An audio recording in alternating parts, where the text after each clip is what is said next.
তুমি কি পাহাড় গুনছো না ভয় গুনছো? শোনো। নাভান পাশে এসে দাঁড়ায়। আজ তার চোখেও চাপ আছে, কিন্তু কণ্ঠে দৃঢ়তা। তিতিরের হাত থেকে অনেক কষ্টে বের হয়ে আসে সে। নীরব স্থানে এসেছে একটু ফ্রেশ হওয়ার জন্য। এখানে এসে দেখে হেরাকে, তাই উপরিউক্ত কথা বলে। হেরা বিরক্ত গলায় বলে। অসভ্য কিছু বলা ইয়ার কি সময় না এটা।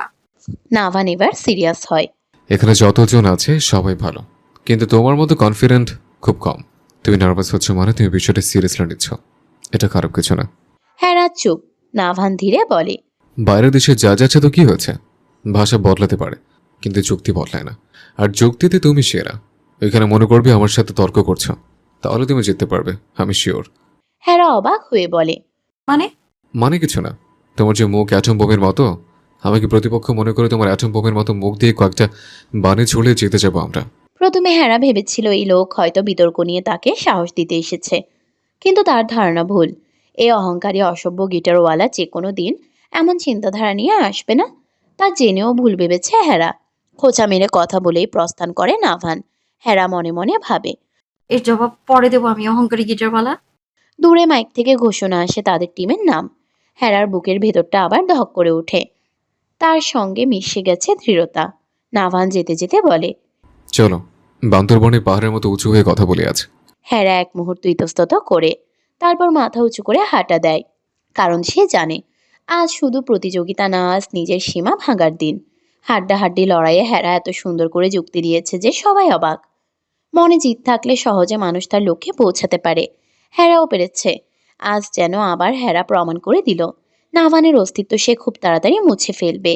বিজয়ী হবার খুশিতে স্যার স্টুডেন্টদের 2 দিন সবাইকে নিয়ে বান্দরবান এলাকা ঘুরবে বলে জানান দেয়। এতে অধীর, রুষা, রোজা, সৃজন যেন বেশ খুশি হয়। প্রেয়সীদের সাথে ভালো করে সময় কাটাতে পারবে তারা। অনুষ্ঠানের জন্য প্রায় হেরা আর নাভানকে একসাথে দেখা যায়। তিতির এই নিয়ে বেশ বিরক্ত। এদিকে ন্যান্সি নিলয়ের কাছে আসে। সিয়াম নিলয়ের সাথে কথা বলায় ব্যস্ত। ন্যান্সি নিলয়ের কাছে গিয়ে বলে। তুমি যে মেয়ের জন্য এত মরিয়া, সে মেয়ে আদৌ কি তোমাকে ভালোবাসে নিলয়? ওই মেয়ের চরিত্রের সমস্যা। আজ তোমার সাথে ঘুরবে, কাল ওই নাভানের সাথে। তুমি কি দেখে এত পাগল হয়েছো নিলয়? আমায় দেখো, আমি তোমার শূন্যতায় কারো সংস্পর্শে যাই না। তুমি কয়লাকে হীরা ভেবে ভুল করছো নিলয়। সরে এসে আমার ভালোবাসা গ্রহণ করে নাও জান। ন্যান্সি ইদানিং হেরার কথা বুজুং ভাজুং বলে বেড়ায় নিলয়কে। তাতে অবশ্য সে পাত্তা দেয় না। কিন্তু আজকে একটু বেশি বলে ফেলেছে ন্যান্সি। তিতির ন্যান্সির সাথেই ছিল। নাভানের সাথে হেরার ঘনিষ্ঠতা তারও চোখে পড়েছে। সে তো পারছে না ওই হেরাকে মাটি নিচে পুঁতে ফেলতে, যেখানে নাভানের আশেপাশে কোনো নারীর বাতাসও দূষিত বলে আখ্যায়িত করে। আর সেখানে 6 ঘন্টার ভিতর 5 ঘন্টা ভার্সিটিতে তারা একসাথে থাকছে। নিলয় ন্যান্সিকে কড়া ভাষায় বলে উঠল। ফারদা, তোমার ওই মুখে আমি আমার হেরা ফুলের নাম শুনতে চাই না। ফুলের মতো তার নাম, আর কেউ যদি সেই নাম ভাঙার চেষ্টা করে আমি নিজে তার জবান টেনে ছিঁড়ে ফেলবো, বুঝেছো? সিয়াম নিলয়ের কাঁধে হাত রাখে। নিলয় দূরে হেরাকে আসতে দেখে একটু শান্ত হয়। সাথে নাভানা রয়েছে। তিতির যেন এবার চলে উঠে। শোনো নিলয়, তোমার সো কল্ড প্রেমিকাকে আমার নাবানের থেকে দূরে রাখবে, তা না হলে তোমার প্রেমিকার কি হাল করব তা কল্পনার বাহিরে। তোমার 14 গোষ্ঠীর ক্ষমতা নেই আমার ফুলকে একটা টোকা দেওয়ার। যে মুখে বলছো আমি চাইলে সেই মুখে সিরে জ্বালিয়ে দেওয়ার ক্ষমতা রাখি, কিন্তু না, আমার ফুলের সামনে আমি কখনো আমার কঠোর রূপ টানবো না। তাই বলে যে আড়ালে করতে পারবো না তা কিন্তু নয়, মিস তিথি ফাঁকি। থেমে আবার বলে নিলয়। তা তোমার কি ধারণা তোমার বাবানের ক্যারেক্টার সমস্যা? একটা ছেড়ে আরেকটা ধরবে? আরে সে তো তোমাকেও ধরেনি। আর হেরার সাথে কি সম্পর্ক তা আমার জানা। হেরাকে সে সহ্য করতে পারে না, কিন্তু অন্য মেয়েকে সহ্য একদিন করতে হবে তোমার। তাই তার পরিকল্পনা করো কিভাবে নাবানের মাথা ঘুরাবে। সে তোমার যে এক বিদ্যুৎ ভালোবাসে না, তার কেউ জানুক বা না জানুক, আমি জানি। You stupid. তিতির রাগে ফুসফুস করছে। নাভান নাকি তাকে ভালোবাসে না। তাহলে তার প্রতি এত কেয়ার, এত যত্ন, এত প্রোটেক্ট, এগুলো কি? তার বাবা যে বলেছে ভালোবাসা মানে এগুলো। কেয়ার করা, যত্ন নেওয়া। তার বাবা মিথ্যে বলে না। নিলয় রাগী গলায় বলল। জাস্ট এর জবান দিয়ে আমার হেরা ফুলের নাম উচ্চারণ করলো আমি সব জ্বালিয়ে দেব। বলে প্রস্থান করে নিলয়। এদিকে সিয়াম অশ্রুসিক্ত চোখে ন্যান্সিকে দেখে। সেও চলে যায় নিলয়ের পিছু পিছু। তারা যেতেই তিতির বলে ওঠে, তুই কেন নিলয়ের পিছু পড়ে আছিস ন্যান্সি? ও তোকে চাই না, তাও কেন পড়ে আছিস? ন্যান্সি অশ্রুসিক্ত চোখে বলল, আমি তোমাকে ভালোবাসি তিতির। তুই যেমন নাভানকে ভালোবাসিস আমিও। তুই যেমন ওই মেয়েকে নাভানের আশেপাশে সহ্য করতে পারিস না, আমিও পারি না। তাদের কথার মধ্যে তাদের ক্লাসমেট জিসা এসে হাসি দিয়ে বলতে শুরু করে। ন্যান্সি আর তিতির জিসার দিকে তাকিয়ে প্রশ্ন করে কি করবে।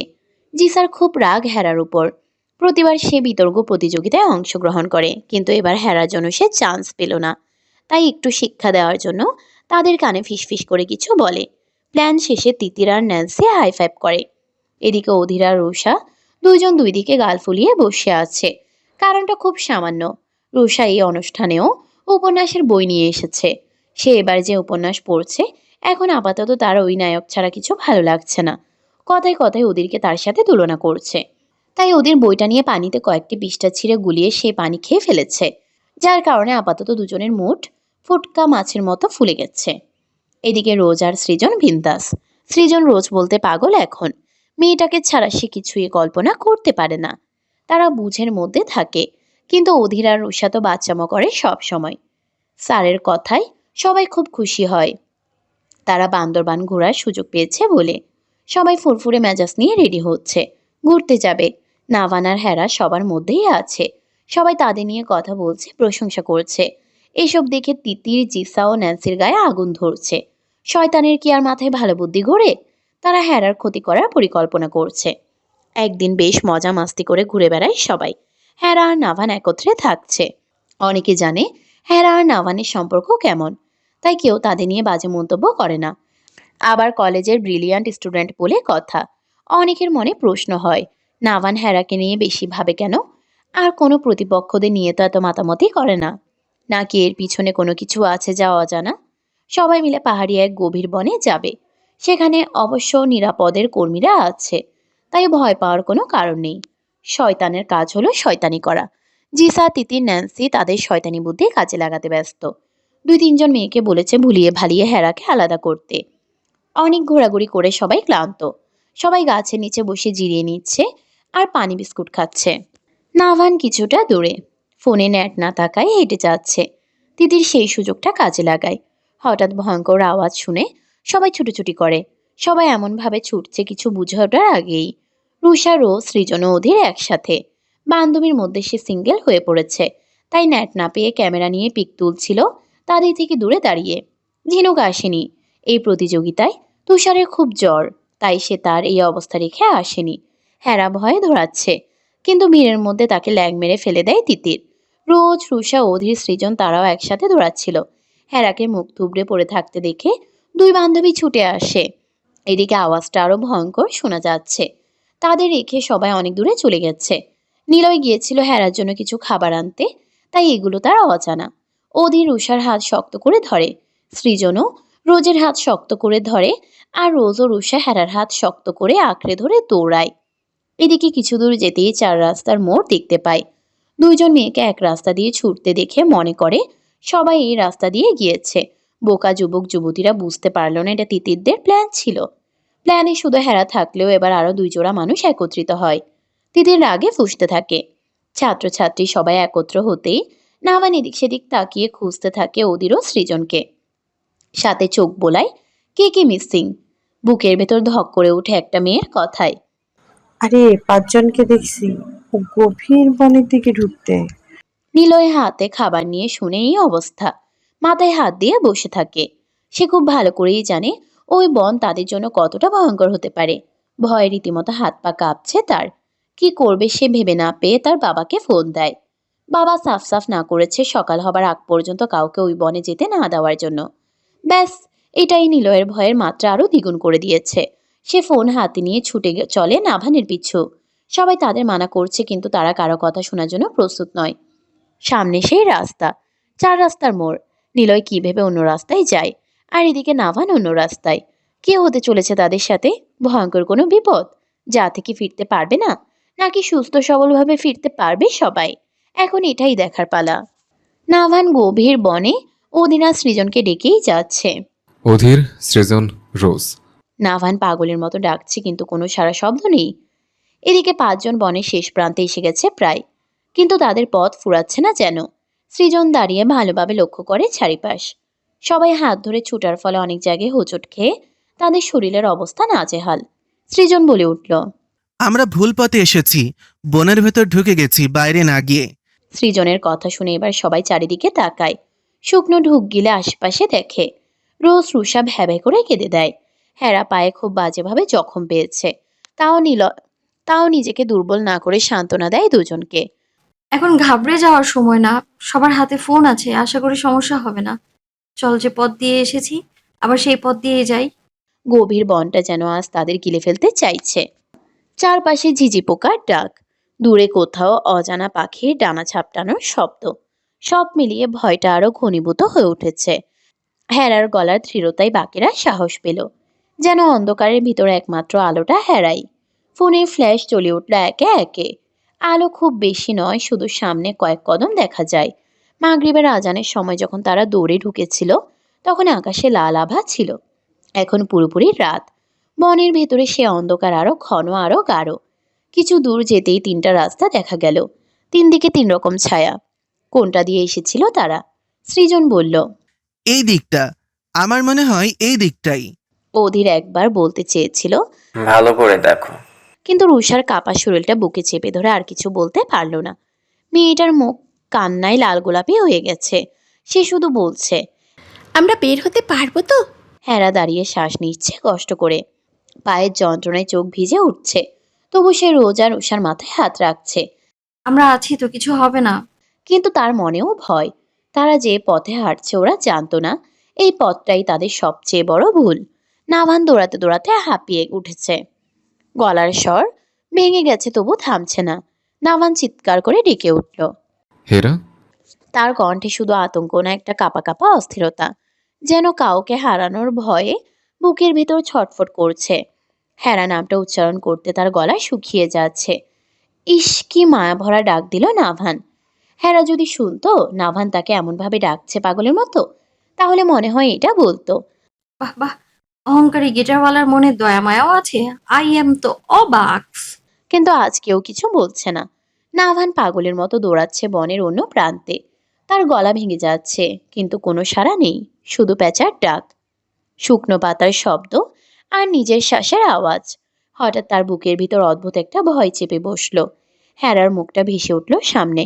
হেরা যখন রাগ করে ঠোঁট ফুলিয়ে থাকে, হেরা যখন হাসে চোখের কোণে ছোট ভাঁজ পড়ে, হেরা যখন কষ্ট লুকায় তখন তার চোখে আরো বেশি উজ্জ্বল হয়ে ওঠে। তোর কিছু হবে না মিসেল গার্ল।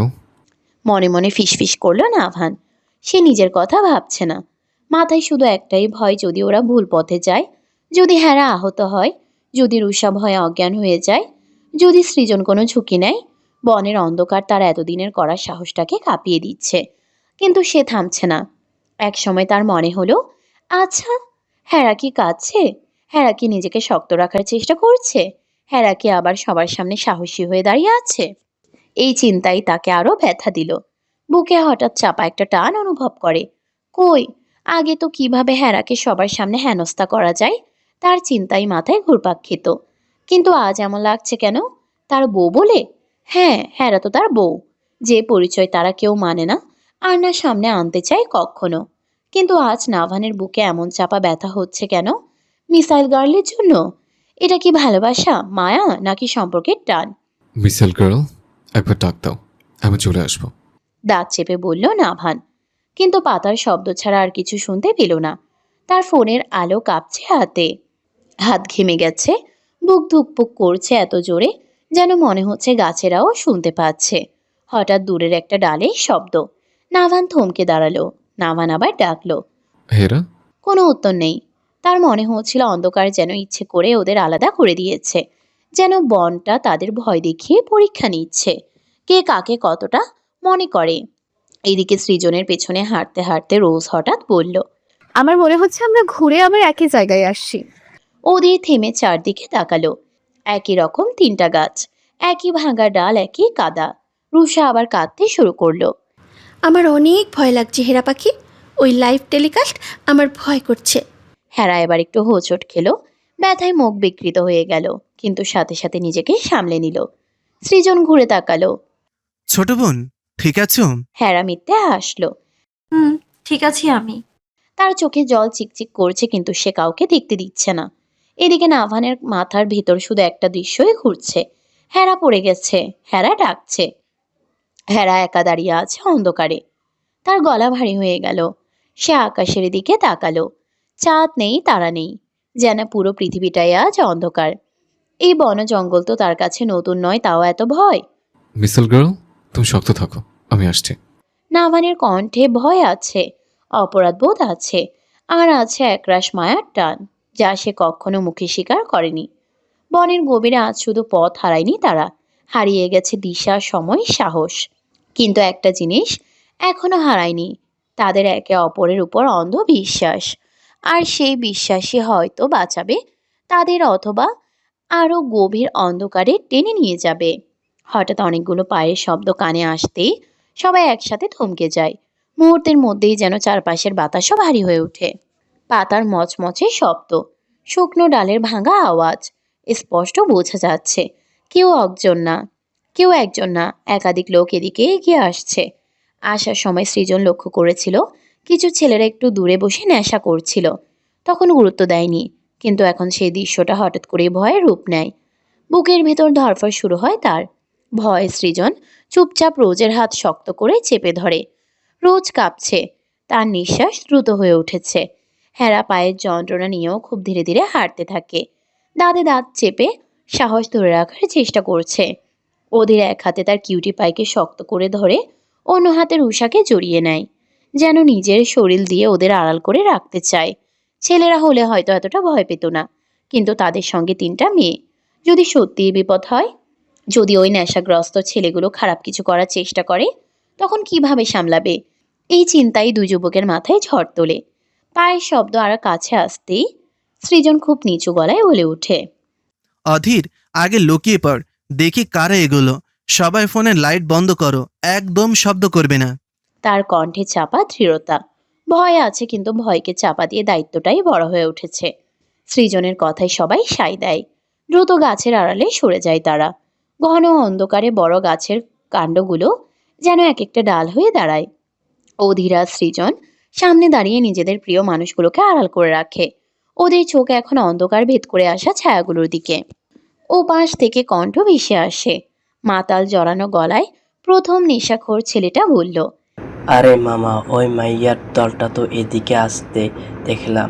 এখন দেখি উদাও, আসলে কি মাইয়া আসছিল নাকি নেশার ঘরে ভুলভাল দেখছি? তার কথায় পাশের দ্বিতীয় ছেলেটা হেসে উঠল কর্কশভাবে।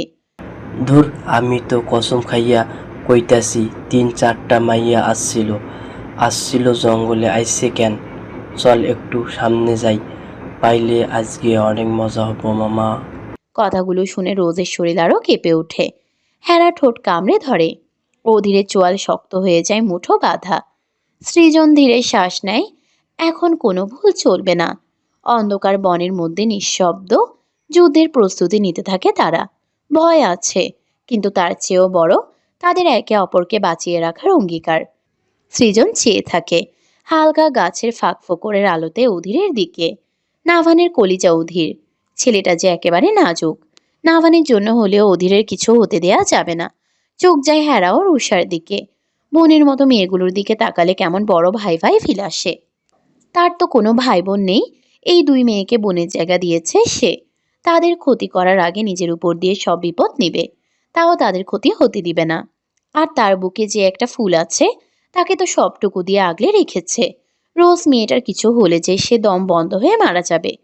মাথায় হাজারো চিন্তার মাঝে সৃজন শক্ত থাকে। ওদের আর সৃজন নেশাখোর ছেলেদের কথাগুলো শুনেই আরো সতর্ক হয়ে ওঠে। তারা এক ঝটকায় মেয়েদের নিজেদের পেছনে সরিয়ে নেয়। দুজনেই সামনে বুক চিতিয়ে দাঁড়িয়ে থাকে, যেন যে কোনো মুহূর্তেই ঢাল হয়ে যাবে। সৃজনের মনে হঠাৎ নাভানের কথা আসে। নাভান কি বুঝতে পেরেছে তারা হারিয়ে গেছে? সে কি খুঁজতে বের হয়েছে? এই গভীর অন্ধকারে বন্ধুর নামটাই যেন একটু সাহস দেয় তাকে।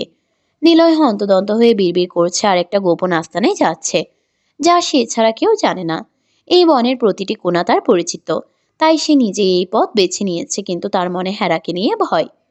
হেরাপুল, আমি তোমার কিছু হতে দেব না, একটু ক্ষতিও হতে দেব না। তোমার কিছু হলে আমি এই বান্দরবনে প্রতিটি বন জঙ্গলে আগুন চালিয়ে দেব। এক পাগল প্রেমিক পুরুষের আত্মনাদে, হুঙ্কারে পুরো জঙ্গলের প্রাণী ভয়ে আছে যেন।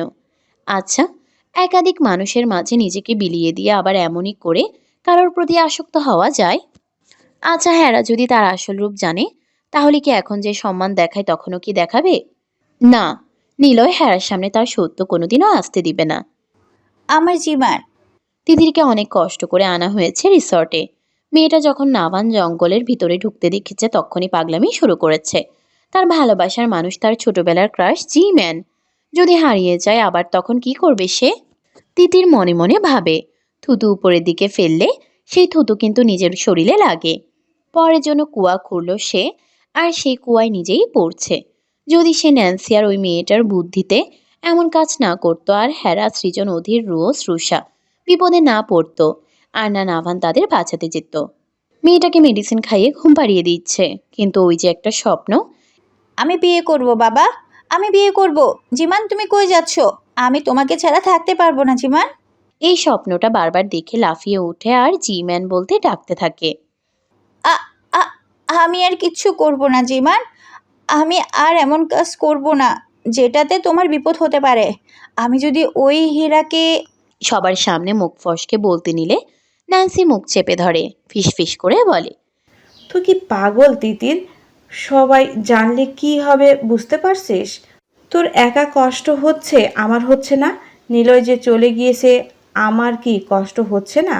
ওই মেয়ে আমাদের জীবনটা শেষ করে দিচ্ছে যবে থেকে এই ভার্সিটিতে এসেছে। এদিকে হেরার মন অন্য কোথাও। ভয়, ব্যথা, অন্ধকার সবকিছুর মাঝেও তার মাথায় একটাই নাম ঘুরছে, নিলয়। ছেলেটা সবসময় তার বিপদে পাশে দাঁড়িয়েছে বন্ধুর মতো। যদিও হেরা বুঝে নিলয়ের এসব কিছু, কিন্তু সে তো বলেছে বন্ধু ছাড়া সে আপাতত কিছু ভাবতে পারবে না। আজ কোথায় সে বন্ধু? আজ কেন নেই? মনে মনে যেন ডেকে ওঠে হেরা। নিলয়, আপনি কি জানেন আমি বিপদে? আবার পরক্ষণেই নাভানের কথা মনে হতেই বুকে চাপা একটা ব্যথা হয়। কিডন্যাপারের দিন নাভান হেরাকে বাঁচাতে নিজে আঘাত তার শরীরে নিয়েছে। তাও কত যত্ন করে নাভান তাকে আগলে রেখেছিল বুকে। মুহূর্তেই মুখের রং পরিবর্তন হয়ে যায়। অন্যরকম একটা বৈধ টান অনুভব হয়, যা সে স্বীকার করতে চায় না। নাভানকে আজ হেরাকে এভাবে দেখলে আগলে নিত, নাকি আবার ঢাল হয়ে সামনে দাঁড়াতো বিপদ মোকাবেলা করার জন্য? এই কেমন দ্বিধা কাজ করছে হেরার মনে। নাভানকে কেন আশা করছে তার বিপদে? নিলয়ের প্রতি তার একটা সম্মান আছে, কিন্তু এমন টান সে অনুভব করেনি। তাহলে কি এটা বৈধতার টান? হেরা একটু পিছিয়ে গাছের গায়ে হেলান দিতে চায়, কিন্তু অন্ধকারে কিছুই স্পষ্ট দেখা যাচ্ছে না। হঠাৎ শব্দ করে ওঠে হেরা। আচ্ছা। চাপা চিৎকার বেরিয়ে আসে তার মুখ থেকে, ব্যথাতুর শব্দ। গাছটার গায়ে খেজুরের শুকনো কাটা ভরা ডাল ছিল। অন্ধকারে না দেখে হেলান দেওয়ায় কাটা তার পিঠ আর হাতে বিঁধে যায়। যন্ত্রণায় সে কেঁপে ওঠে। রুষা তাকে ধরে ফেলে, কিন্তু ততক্ষণে দেরি হয়ে গেছে। শব্দটা নিস্তব্ধতার বুক চিরে বেরিয়ে যায়। ও পাশে নেশাগ্রস্ত ছেলেগুলো সঙ্গে সঙ্গে থেমে যায়। তারপর একজন বলে ওঠে, শুনছিস? এদিকে আওয়াজ হইতেছে। পরক্ষণে কয়েকটা মোবাইলের টর্চের আলো একসাথে জ্বলে ওঠে। তীব্র সাদা আলো অন্ধকার ভেদ করে এদিক ওদিক ঘুরতে থাকে। মুহূর্তের মধ্যেই আলো এসে পড়ে তাদের গাছের আড়ালে দাঁড়িয়ে থাকা ছায়াগুলোর উপর। এই যে, এদিকে। চারদিক থেকে তারা ঘিরে ধরে।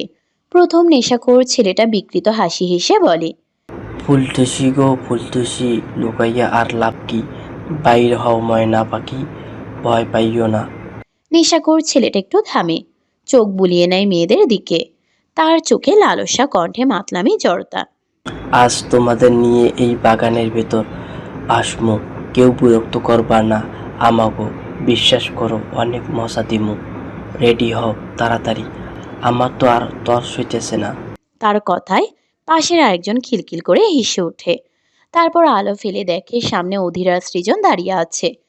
আরে ইহানে দেখি পুরুষও আছে। নেশাখোর ছেলেটা ঠোঁট পাকায়। ওই বুঝছি, নিজের মজা নিতে আইসস। মামা, তো মামা একা একা খাইবা কা?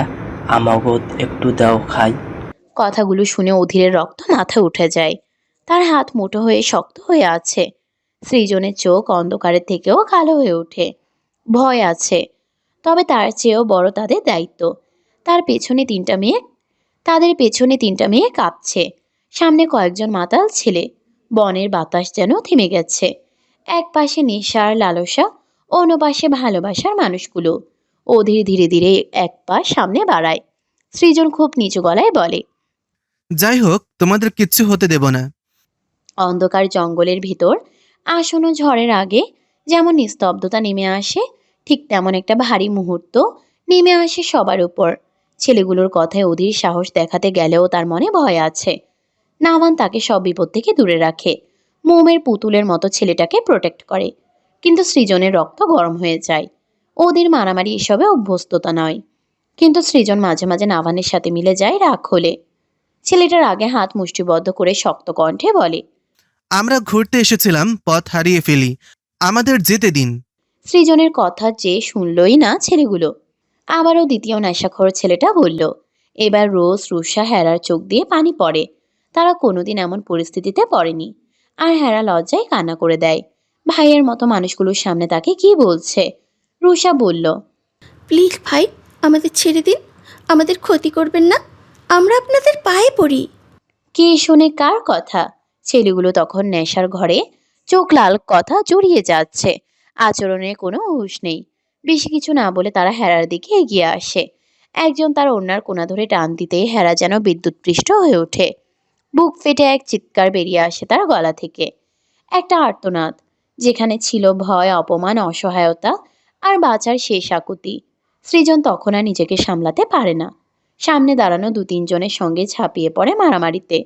তার চোখে তখন একটাই জেদ, হেরাকে বাঁচাতে হবে। কিন্তু সংখ্যায় তারা বেশি আর নেশায় বেপরোয়া। পরিস্থিতি নিয়ন্ত্রণের বাইরে চলে যাচ্ছিল ঠিক তক্ষুনি। হেরার চিৎকার যেন অন্ধকার ভেদ করে কোথাও পৌঁছে যায়। মাত্র 2 মিনিটের মধ্যে চারপাশে অদ্ভুত নড়াচড়া শুরু হয়। ঝোপঝাড় কাঁপে, শুকনো পাতার উপর পায়ের শব্দ। তারপর অন্ধকার ছিঁড়ে হাজির হয় 7-8 জন মুখোশধারী লোক। কারোর হাতে ছুরি, কারোর হাতে বড় চাকু, কারোর হাতে জ্বলন্ত মশাল। আগুনের লালচে আলোয় তাদের ছায়া যেন আরো ভয়ঙ্কর হয়ে ওঠে। নেশাখোর ছেলেগুলোর চোখের নেশা মুহূর্তেই কেটে যায়। তাদের গলায় শুকনো ঢোক, গলার শব্দ শোনা যায়। সৃজন এতগুলো অচেনা মুখোশধারী মানুষ দেখে আতঙ্কিত হয়ে পড়ে। তার মনে পড়ে যায় এই এলাকার নাম অলঙ্কার এরিয়া। এই জায়গায় শুধু ডাকাতি হয় না, মানুষ খুন হয়, কিডনি চোখ পাচার হয়, লাশ গায়েব হয়ে যায় রাতারাতি। এখানে আইনের চেয়ে বড় নাম কাল্লু ডাকাত। নাভানের কাছে শুনেছিল একদিন। ঠিক তক্ষণই সামনে এগিয়ে আসে একজন। লম্বা দেহ, কাঁধে কালো চাদর, চোখে অদ্ভুত কঠোরতা। সেই কাল্লু ডাকাত। তার কণ্ঠ ভারী, কর্কশ, অথচ অদ্ভুত স্থির। এই যে ডাইলখোরের দল, ডাইলের ব্যবসা করস কর, আমার কিছু যায় আসে না, কিন্তু মাইয়া মানুষের গায়ে কলঙ্ক দিবি এইটা হইব না। বাছারা, দরকার পড়লে মানুষ মার, কিন্তু এই নোংরা কাজ আমার এলাকায় চলব না। ওই জিল্লু, এই চিকনা ডাইলখোরটারে ধইরা আন আমার কাছে। প্রথম নেশাখোর ছেলেটার হাত পা কাঁপতে থাকে। সে জানে এ এলাকায় কাল্লুর কথাই শেষ কথা। এখানে খুন করলেও বিচার হয় না, কিন্তু মেয়েদের গায়ে হাত দেওয়া সেটা কাল্লুর নিষেধ। কারণ লোকমুখে শোনা যায় কোনো এক অতীতের আগুনে তার নিজের বোন পুড়ে ছাই হয়েছিল, ধর্ষণ করেছিল বখাটেরা। বাঁচতে দেয়নি তারা। আর তার প্রেমিকাকে সে অনেক ভালোবাসে, তার দেয়া কথা রাখতে মেয়েদের সম্মান দেয়। সেই থেকে তার মনে মেয়ে জাতির জন্য অদ্ভুত এক কঠোর নিয়ম, ছোঁয়া যাবে না, কিন্তু রেহাইও নেই যদি সীমা লঙ্ঘন করে। রুষা যেন আকাশের চাঁদ হাতে পায়। সে দৌড়ে গিয়ে হেরাকে জড়িয়ে ধরে।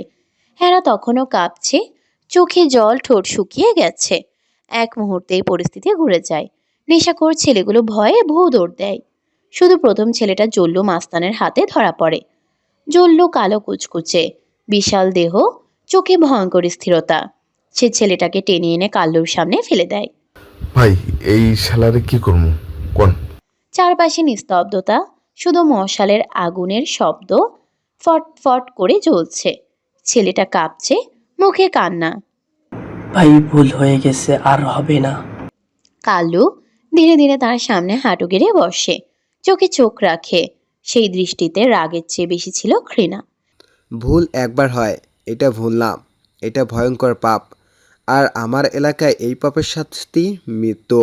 হেরা চোখ বন্ধ করে ফেলে। তার বুক কাঁপছে। সে জানে না কি হতে চাচ্ছে। ভয় আর নিরাপত্তার মাঝামাঝি এক অদ্ভুত অনুভূতিতে দাঁড়িয়ে থাকে সে। আজ সে বেঁচে গেছে, কিন্তু এই অন্ধকারের ভেতরে দাঁড়িয়ে সে বুঝতে পারে এই পৃথিবীতে ভালো আর মন্দের সীমারেখা খুব অদ্ভুত। একজন ডাকাত, সে খুন করতে পারে নির্দ্বিধায়, সেই আবার মেয়েদের সম্মান রক্ষা করলো।